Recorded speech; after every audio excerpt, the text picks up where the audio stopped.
میں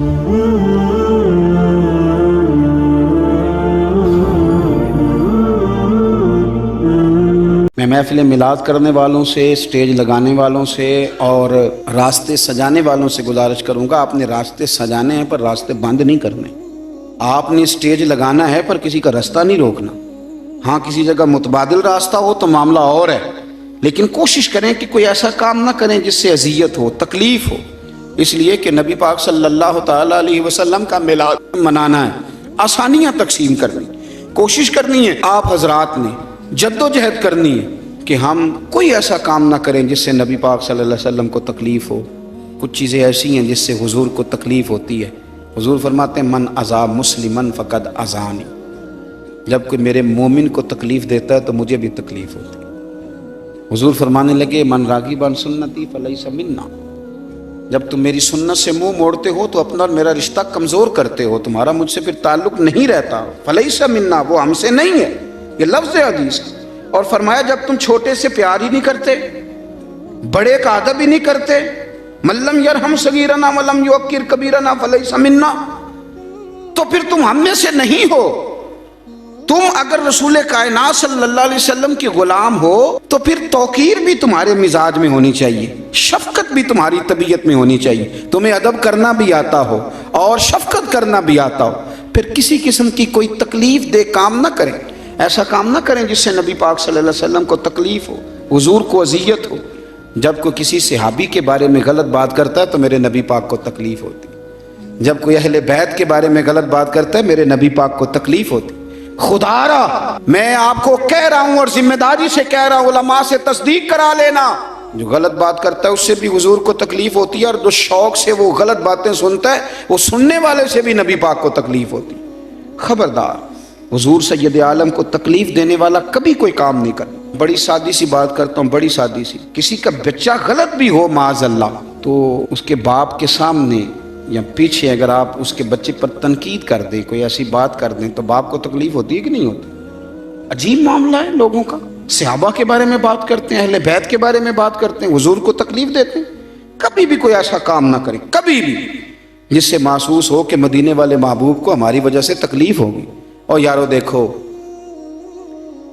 غیروں کا تو یہ نظریہ ہی نہیں، یہ نظریہ تو تیرا اور میرا ہے کہ ہمارے نبی حاضر و ناظر ہے، وہ ہمیں دیکھ رہے ہیں گنبد خضرا میں بیٹھ۔ تو میں کیا کرتا ہوں، اگر ہمارا یہ نظریہ ہے تو ہماری ذمہ داریاں بھی تو پھر زیادہ ہونی چاہیے، پھر تو ہماری تنہائیاں بھی پاک ہونی چاہیے، پھر تو ہمارا تقویٰ مضبوط ہونا چاہیے، پھر تو دیانتداری میں ہمارا پہلا درجہ ہونا چاہیے، اس لیے کہ ہمارا نظریہ ہے کہ سرور کائنات صلی اللہ علیہ وسلم ہمیں دیکھتے ہیں۔ تو میرے عزیز کبھی بھی کوئی کام ایسا نہ کریں، محبت میں بھی نہ کریں، محبت میں بھی نہیں کریں، کبھی بھی محبت میں بھی حدیں نہ کراس کریں۔ محبت کی جو حد ہے شریعت کے دائرے کے اندر، اعلیٰ حضرت بریلوی رحمۃ اللہ علیہ فرماتے ہیں کہ حضور سید عالم علیہ السلام کے مزار پہ بھی تم نے جانا ہے تو تم نے ادب کا بھی خیال رکھنا ہے اور حضور کی شریعت کا بھی خیال رکھنا ہے۔ ایسا کام نہیں کرنا کہ جس سے سرور کائنات صلی اللہ علیہ وسلم کو تکلیف ہو، کبھی ایسا کام نہ کریں۔ حضرت طلحہ بن برار رضی اللہ تعالیٰ عنہ حضور کے ایک صحابی ہیں، بیمار ہو گئے تھے اور بڑے نصیبوں والے بیمار تھے، جن کی تیمارداری کرنے خود میرے محبوب تشریف لے گئے۔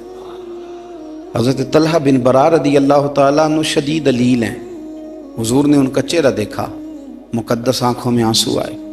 کریم محبوب صلی اللہ علیہ وسلم اٹھ کر کے ان کے گھر والوں کو بتایا کہ مجھے لگتا ہے میرا طلحہ آج رات انتقال کر جائے، اور جب اس کا انتقال ہو تو مجھے خبر کرنا اور تدفین میں جلدی کرنا۔ اللہ کے حبیب چلے گئے، جناب طلحہ نے اپنے گھر والوں کو بلایا اور بلا کے کہا کہ مجھے پتہ ہے آج میرا انتقال ہو جائے، مجھے پتہ ہے میرے محبوب بھی یہی کہہ گئے، اس طرح کرنا جب میرا انتقال ہو جائے تو میرے محبوب کو خبر نہ کرنا، اگرچہ ان کو ساری خبریں ہیں پر انہیں میرے انتقال کی اطلاع نہ دینا۔ یارو یہ بھی محبت کا رنگ ہے، اس کو بھی سمجھیں۔ ضروری ہے کہ آپ کسی کو کہیں کہ تو میرے گھر ہی چل کے تکلیف ہی دیں، آپ کسی کو کہیں تو میرے لیے ایز اے اسپیشل کر کے وقت نکال اذیت میں ہی مبتلا کریں۔ فرمایا میرا انتقال ہو جائے گا پر میرے حضور کو تکلیف نہ دینا۔ طلحہ حضور کو نہ بلائیں، گویا حضور تو جس پر 4 تکبیریں پڑھ دیں سند ہو گئی کہ سیدھا جنت میں جائے گا، سند ہو گئی کہ خدا کے کرم میں آ گیا، تو آپ کہہ رہے ہیں کہ نبی پاک صلی اللہ علیہ وسلم کو اطلاع نہ دی جائے۔ سنو، جب عشق سکھاتا ہے آداب خود آگاہی، پھر کھلتے ہیں غلاموں پر اسرار شہنشاہی۔ حضرت طلحہ بن برا کہنے لگے تمہیں پتہ ہے کہ جن گلیوں سے حضور نے گزر کے آنا ہے وہاں یہودی زیادہ رہتے ہیں، رات کا سناٹا ہے، یہودی میرے نبی پاک کے دشمن ہیں، اگر رات کو میرے جنازے کے لیے حضور آئیں اور کوئی یہودی اوپر سے معاذ اللہ میرے نبی کو تکلیف دے دے تو میں نہیں پسند کرتا میرے جنازے کے لیے حضور کو تکلیف ہو، لہذا مجھے دفن کر دینا، مجھے سب سے زیادہ اپنے نبی کا آرام عزیز ہے، ذرا بھی تکلیف میری وجہ سے میرے رسول کو نہ ہو۔ یارو عشق کا یہ تقاضا بھی تو سمجھو نا، یہ والا ماحول بھی تو سمجھو نا، اس پر بھی تو تھوڑی توجہ کرو۔ حضرت طلحہ بن برا کا وصال ہو گیا، رات کو تدفین کر دی گئی، حضور کو اطلاع نہ دی، سارا کچھ جاننے والے رسول صبح آئے، او تم نے مجھے بتایا کیوں نہیں، سونیاں کیا کرتے؟ اس عاشق زار نے کہا تھا حضور کو اطلاع نہ دینا، فرمایا چلو پھر مجھے بتاؤ قبر کہاں ہے۔ اور دیکھو یارو ساری دنیا گنبد خضرا پہ، اور یہ کتنا نصیبوں والا ہے جس کی قبر پہ خدا کی ساری رحمتیں پہنچ گئیں۔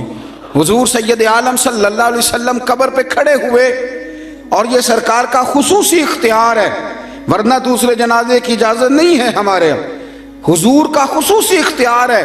سرکار نے دوبارہ جنازہ پڑھایا اور دعا کیا فرمائی، بڑی انوکھی ہے۔ اس شخص کا یہ خیال تھا میری وجہ سے حضور کو کوئی تکلیف نہ ہو، کیا دعا مانگتے ہیں اللہ کے رسول؟ حضور فرمانے لگے اے اللہ، یہ میرا طلحہ جب تیری بارگاہ میں آئے نا تو اللہ جو تیری شان کے لائق ہے تو اس سے مسکرا کے ملنا اور یہ تجھ سے مسکرا کے ملے، اللہ اس سے مسکرا کے ملنا، اس سے مسکرا کے ملنا، اس پر کرم کرنا، اس پر فضل کرنا۔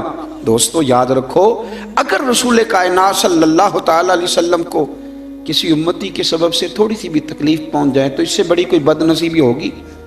اس سے بڑا کوئی مسئلہ ہوگا؟ کوئی ایسا کام اپنی زندگی میں کبھی نہیں کریں جس کی وجہ سے ہمارے پیارے رسول صلی اللہ تعالی علیہ وسلم کو ہماری وجہ سے تکلیف ہو۔